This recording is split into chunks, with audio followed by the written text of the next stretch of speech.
mantap. Kalau bangsa di pangku, kita naksian oktoranyo turun ke tempat yang mampu. Bekerja sama dengan Dewan Masjid Indonesia Sumatera Selatan, calon gubernur Sumsel Herman Deru menggelar pelatihan Bilal Mayit. Pelatihan yang mengundang beberapa ustadz di Palembang ini digelar di Gedung Sukarya, Kecamatan Ilir Timur 2 Palembang. Ratusan jemaah dari Majelis Taklim di Palembang ikut serta dalam pelatihan ini. Calon Gubernur Sumatera Selatan Herman Deru mengatakan pelatihan ini ditunjuk untuk menciptakan kemandirian pada masyarakat, sehingga bila ada kerabatnya yang meninggal, mereka bisa memandikannya secara mandiri.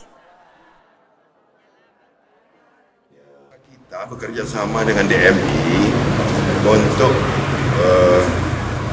mengadakan pelatihan penyelenggaraan jenazah atau manajemen mayit, cara memandikan, cara mengamani, pada akhirnya memakamkan dengan cara Islam.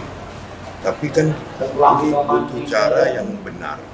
Maka kita bekerja sama DMI, mengundang para tutor yang akan memberikan pelatihan.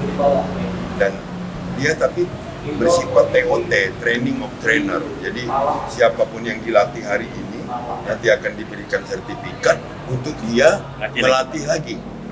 Jadi ini memperluas agar tidak ketergantungan dengan pihak-pihak tertentu, sehingga jenazah cepat dimakamkan. Ditambahkan calon gubernur Sumatera Selatan Herman Deru, pihaknya akan kembali gelar pelatihan untuk menambah keterampilan umat muslim di wilayah lainnya di Sumatera Selatan, seperti pelatihan mengumandangkan azan. Aji Dalia, PAL TV.